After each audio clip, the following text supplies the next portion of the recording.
Welcome to the G5 Hive and our next installment of our Worker Bee series, where we deep dive into G5 college football landscape with the folks that know the teams the best. If you're watching us on YouTube, please hit that like and subscribe button. And if you're listening to us in podcast form, please leave a rate and review.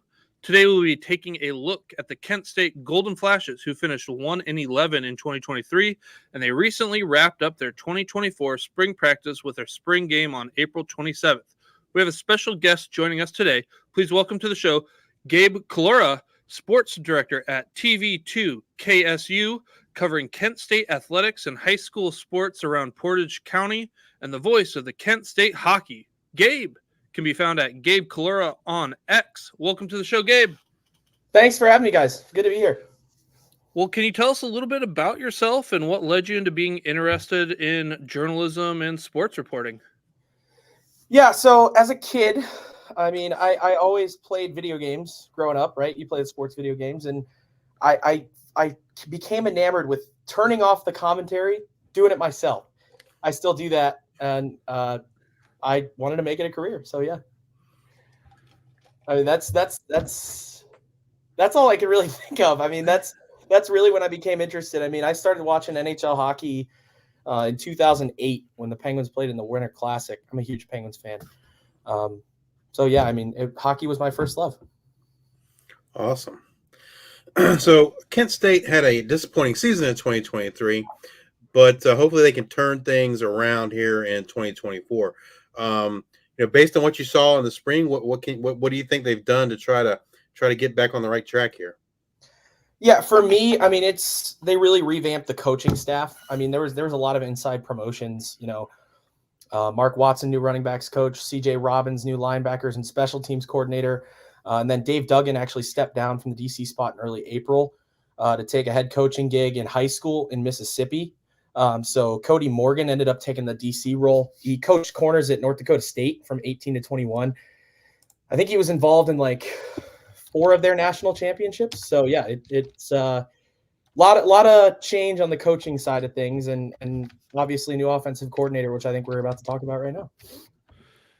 Yeah, Kent State has a new offensive coordinator in Mark Carney, but he is a familiar face at Kent State as he was most recently the tight ends coach. What can you tell us about Coach Carney's offensive scheme, and maybe what can we expect here in 2024?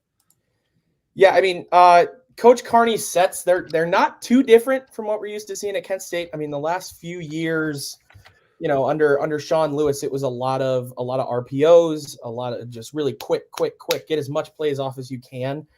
I think it's going to change a little bit. You're going to see a lot more varied tempos with Carney instead of just go all the time.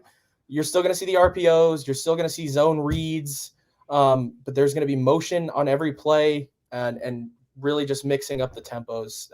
That's what I noticed the most.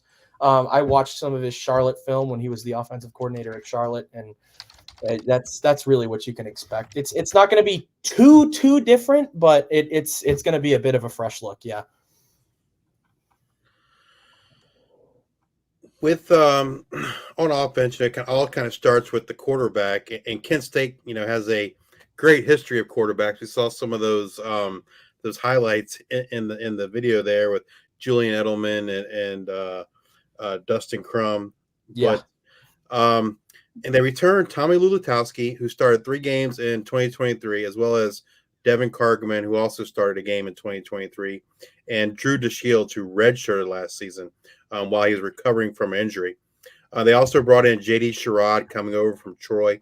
How did the quarterback room look and shape up over the spring? Yeah, right now QB1 it's Tommy's job to lose. Tommy touchdowns, we called him here at Kent State. He was kind of the guy that was thrust into the role when Alimo kind of wasn't really working out last year. I mean, even though Alimo did start a bunch of games, Ulatowski still played. It was kind of a 2 quarterback set, kind of like an open competition for most of the year. I think it would be smart of them to make sure that doesn't happen again. But right now, I think it's Tommy's job to lose, and I feel like JD will probably start the season as the backup. He led a really nice drive in the first half of the spring game. He's a good athlete. He's a little bit hindered by his release. It's a tad bit slow. And the arm strength, I think, has room for improvement. But I mean, I think he'd be a good MAC quarterback. I don't think it, hinders his ability to play for this roster. I think he'd be a solid backup. And then obviously it's good to have a guy with experience like Cargman. I would expect him to start as the 3. How is Drew DeShield's recovery coming along? Yeah, so he's been a light participant in practice all spring. Pretty typical for an injury. He did not play in the spring game though, and I don't have a timetable on him right now. But who knows? We could see him at some point. Absolutely. I mean, I know he was someone when he was brought in, from a recruiting standpoint, people were pretty high on him and really excited about him coming to Kent State. Yeah, he could be an exciting player. Yeah. Moving on to the running game, which had its struggles early on but improved as the season progressed in 2023. They do lose their second leading rusher in Jalen Thomas to graduation, but do return their leading rusher in Gavin Garcia, along with Xavier Williams and Curtis Douglas. They get a big boost from Kai Thomas, a transfer from Minnesota who had to sit out last season due to the transfer rules at that time, which have now changed. But how does this group look in the spring? Yeah, Gav's a really solid runner. He always has been. I remember watching him his freshman year, and I was like, they might have gotten something special with this kid. He doesn't necessarily have the size, but he makes up for it in heart, and that's what you need out of those guys that are a little smaller. But Gavin's a hard runner. Of course, Xavier Williams. He's really more of a receiving back. I think they view him as a third down guy. And he's had some health issues lately. I mean, he's kind of struggled to stay on the field in his first few years here in college. I can't really tell you much about Curtis Douglas, but this Kai Thomas kid, transfer from Minnesota, there's a lot to be excited about with him. He's super, super explosive, and he has really excellent vision. I think he's really agile. He makes really good cuts, and he's actually really underrated in pass protection too, which, even though they're returning all 5 starters on the offensive line, it still never hurts to have a good blocker back there. So you mentioned just this immersion of Thomas here. Did someone emerge in that as that one RB1, or is it Gav's job? I would think it's Kai Thomas. I mean, because going back to the connection to Minnesota, I mean, Kenny Burns was his positions coach for the Golden Gophers. This is a guy who runs hard. He's really impressive with what I've seen from him. I kind of would expect him to be the one, and Gav will get his carries. And in the passing game, you might see X a little bit as well. Despite the rotation at quarterback last season, the passing game definitely had its moments, and probably the brightest was the emergence of Krishan McCray, who was on track for a big season when he got injured in Week 10 and missed the remainder of the year. He comes back along with Luke Floria. They do lose Trell Harris, Jamil Gardner, but bring in Stanley King from Northwestern State and Sebastian Brown from Michigan State. How did the wide receivers look in the spring? They looked good. I mean, I think it was important for them to get some size on the perimeter, and they definitely did that with Stanley King, who's 6'6", started his career at Rutgers, and now he's at Kent State after a little stint there at Northwestern State. I mean, he's going to be your Johnny Wilson type player from your Florida State receiver. Yeah. And Stanley Brown, of course, the Michigan State transfer. He was there since 2020, redshirted. He only played 7 snaps at Michigan State. But I think that it's a good sign because it brings determination. A guy with maybe a chip on his shoulder that he wasn't able to see the field.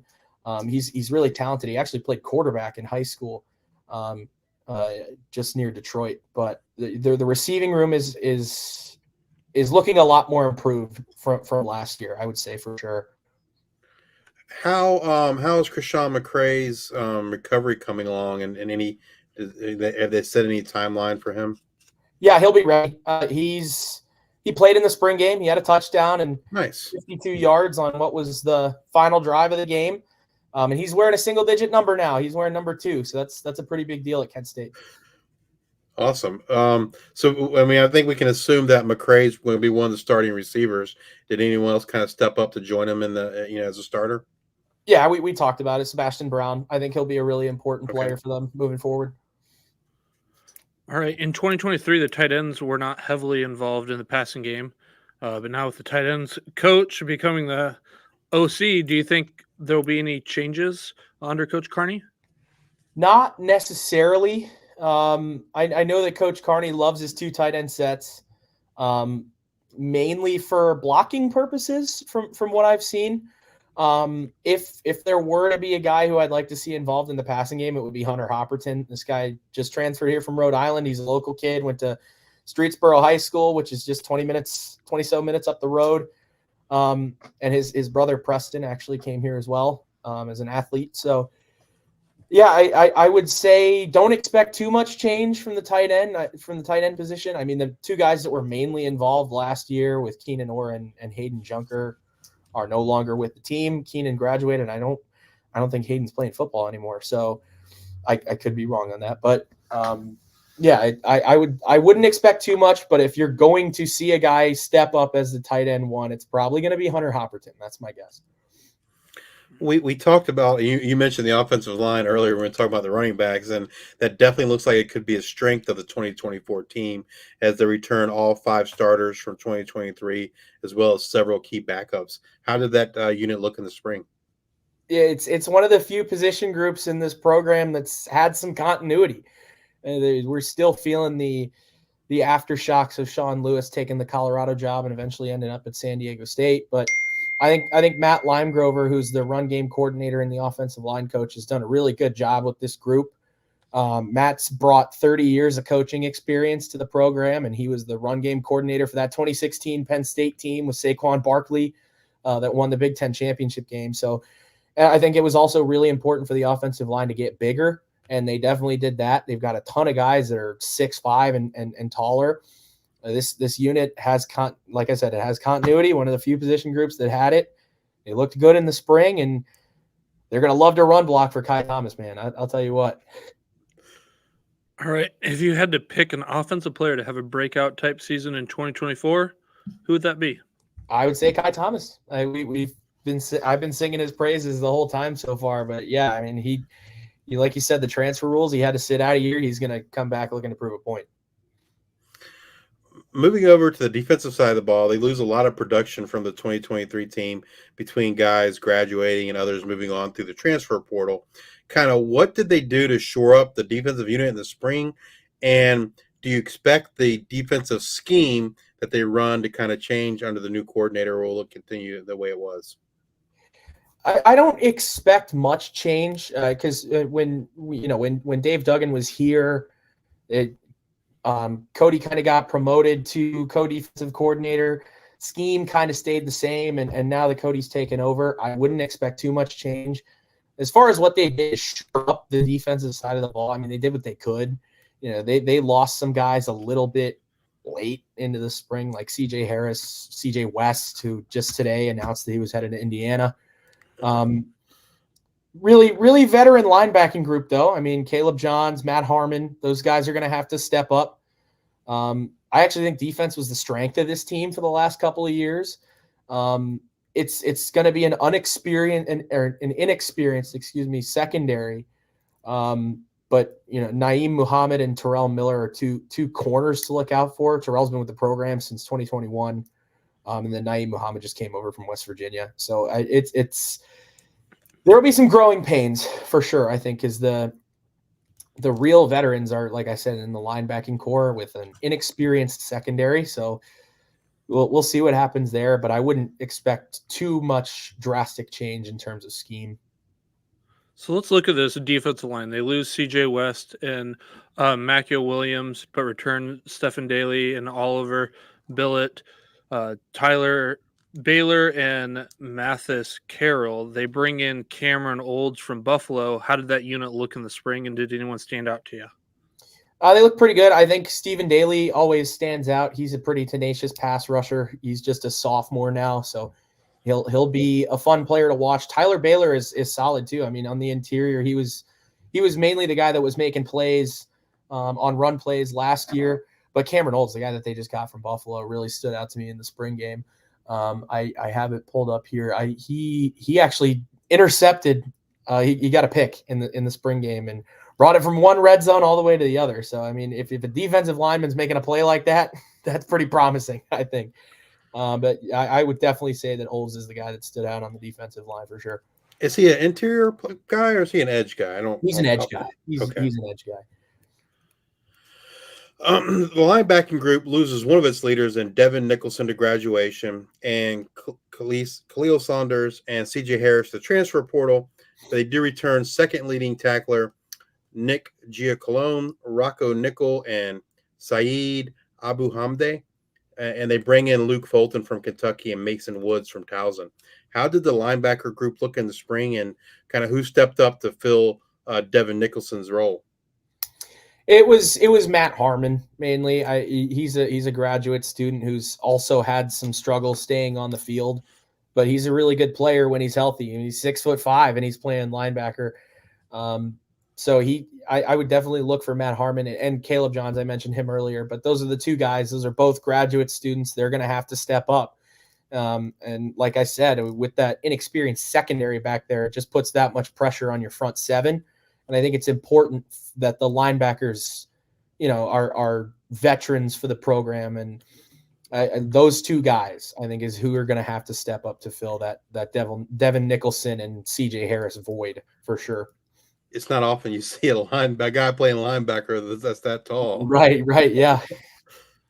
Well, the defensive backfield may have taken maybe the most losses this offseason, losing leading tackler Bryce Shepard, DJ Miller Jr., and Jelani Williams to graduations, and Capone Blue to the portal. They do return Alex Branch, Josh Baca, and Xavier Coldy, among others, and bring in Dallas Branch from San Diego State, Caleb Moody from Harvard, Malcolm Folk from Syracuse, and Jalen Dotson from Monmouth, who stepped up in the spring to fill these vacated roles. And how did that group mesh together?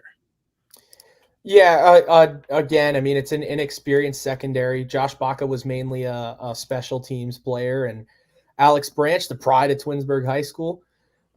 He was awesome last year. He's going to be awesome again this year. He's a really talented safety that they have back there, and he kind of, I believe, will be the captain of the defense. But I mentioned these two guys earlier as well, Naeem Muhammad and Terrell Miller. Those guys are going to have a lot of pressure on them on the outside, and they stepped up in the spring game and they looked good.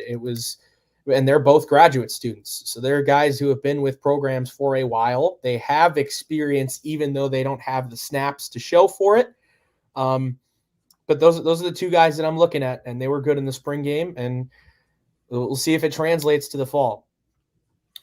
If you had to pick a defensive player to have a breakout type season in 2024, who would that be?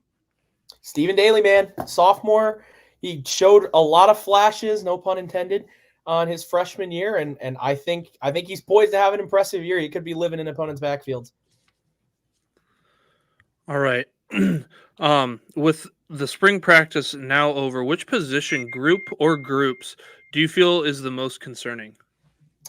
I touched on it a bit earlier, but I think it's the safeties. I'm most worried with the complete lack of experience in that position group. And they've brought in guys, some of them from the portal. I had a list pulled up and I got rid of it, so I apologize for that. But I mean, Alex Branch, he's going to be the guy back there, and then somebody's going to have to step up. I don't know who it's going to be, but there's not much experience back there. So if those corners who are also inexperienced get beat, you could run into problems with the safeties. So that's mainly what I'm worried about. I think they could be really susceptible to air raid attacks and some deep passing games. Is there anything in particular that the coaches maybe want to look to add to the team here in the transfer portal? I think they're going to want to try and add as much defense as they can. They've done good work on the offensive side of the ball. That's the main concern right now, I think, is the secondary. Maybe a linebacker or two for some depth. I'm not really worried about the defensive line. That's usually been a strength of this team. And even though they lose CJ West, I think they're still deep at that position. So I would look for secondary players. That's my guess. What would you say is the main strength of this team? I think it's going to be the run game. We talked about how The offensive line has finally seen some continuity. These guys love to run block, and Kai Thomas is talented. Gavin Garcia is talented. Xavier Williams is talented. And one guy that we didn't mention earlier, he's a true freshman. Aiden Harris, he scored a touchdown in the spring game as well. And he and Kai Thomas were doing work on the first couple of drives. So I think the running back room is really deep. And I think that they're poised to have a pretty strong run game this year. The coaching has been really excellent on the ground side of the ball. So I would say that the main strength is the run game. When it comes to the recruitment of high school seniors for your new players and even the transfer portal and retention of your existing players, how has the NIL and transfer portal impacted Kent State? It's made things pretty tough. I won't sugarcoat it. I mean, we lost both the CJs, West and Harris. I think the main problem that Kent State's really running into right now is that the bigger name schools, we can't compete with the financials in these other schools, right? I mean, CJ West, sorry, I don't know how much money he got from Indiana, but I would imagine there was some NIL that was involved in that, and I don't think we would have been able to compete. And I kind of touched on this earlier, but I think we're still kind of feeling the aftershocks of losing Sean Lewis. There's a couple guys that stuck around to kind of feel it out, and some of those guys are hitting the portal now. The CJs were an example of that. It's a bit of a revolving door right now. I don't know if that will kind of resolve itself after Kenny Burns is able to have a complete recruiting cycle of, say, 3 to 4 years. But it's made it really tough, man. And Kenny Burns, his main point when he was hired, I was sitting in that press conference, he really wanted to dominate recruiting in the entire state of Ohio. Now, obviously, that's tough because you've got two Power 5 schools with Ohio State and Cincinnati. And there's a ton of other programs in the state that are going to be vying for these kids. I think they've done a good job in this area, the Northeast Ohio area, pulling guys from, Ravenna, Streetsboro, Kent Roosevelt on occasion. That recruiting has done pretty well, but the NIL, it's still tough to deal with. Does Kent State have a collective or anything started, or do you feel like, they're maybe behind the 8 ball, or, hey, they're doing kind of maybe the time frame that they're a good time frame? It's just we don't have the money to compete. So they started something, I think it was last year.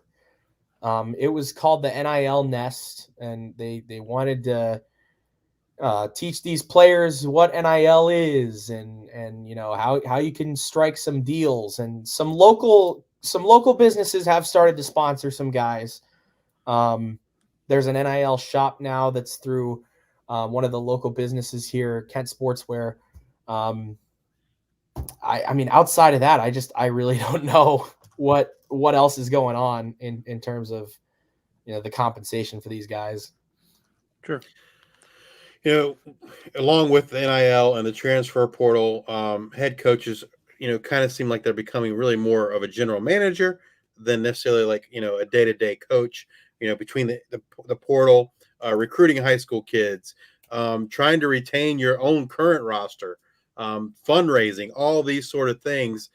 And it seems like maybe the head coaches are less involved in the day-to-day X's and O's, so to speak. Do you see that happening at Kent State, or do they have other folks that kind of help share some of those responsibilities? Yeah, so it's such an interesting question because I've never really thought about it like that, but I have noticed it. It's like Kenny is the face of the program. He's the head coach. That's the guy you're going to see, but he also has a pretty sizable staff. I mean, he's got guys that help him with recruiting. Namely Mark Watson, who, as I mentioned earlier, was just promoted to the running backs coach, and he's the recruiting coordinator, they're calling him. So I would say, yeah. I think the role of a head coach really has changed, and until the question was posed like that, I never thought about it that way. But yeah, he's got a big staff. Recruiting, as I mentioned, that was the main thing he talked about when he was hired, and he's got guys that are taking care of that for him too. So I would say I have noticed it a little bit. Yeah, I mean he's kind of more of less focused on the X's and O's, like you said. So the 2024 season has come to an end, Gabe. What do you think, from you and Kent State fans and the Kent State football team, what does success look like for the Golden Flashes here in 2024? Beat an FBS opponent. No, it would be nice though, wouldn't it? I mean, they went 1-11. They only beat Central Connecticut State last year. Should have beat Akron, but that's neither here nor there. But yeah, I mean, I say it jokingly, but they've got to start winning games. I mean, I get it. It's tough to completely rebuild a program in 1 year. I mean, Sean Lewis had the same struggles. I think he went 1-11 too in his first season. But that's the standard now. I mean, Sean Lewis is the standard now. I don't want to say Daryl Hazel's the standard because that's a bit unrealistic because the team was so successful under Daryl Hazel, probably the most successful they've ever been. But yeah, I mean, they've got to start winning some games. They've got to start winning conference games, and they need to beat Akron. That's the game where it's like, we can go 1-11. That's fine, as long as that one is against Akron. That is a real rivalry, guys. It's the wagon wheel battle. It's a real thing. But yeah, they've got to win games. I mean, 4 wins this year, maybe 3 or 4 wins. I would call it a success because at least you're starting to move in the right direction. Well, we've kind of covered, a little bit of everything here with Kent State between offense, defense, coaching changes. But is there anything else we haven't talked about that you'd like to share or think that we should know about this 2024 Kent State football team? Kent Grit. That's the mantra that they fall under. Grow and respond with integrity together. And I would love to see some growth and response from a 1-11 season. When they were during the spring practices, Kenny's been walking around with a shirt that has the record on his back, 1-11 on his back. It's a reminder to the players that they've, this is what happened last year. Let's respond, and we'll see what happens. Well, Gabe, thank you again for sharing your time with us and your knowledge with us today. We appreciate it. Yeah, of course. Thank you guys for having me. I appreciate it. If you're watching on YouTube, please hit that like and subscribe button. And if you're listening in podcast form, please rate and review on Spotify or Apple Podcasts. Thank you all for your support. And until the next time, we are the G5 Hive.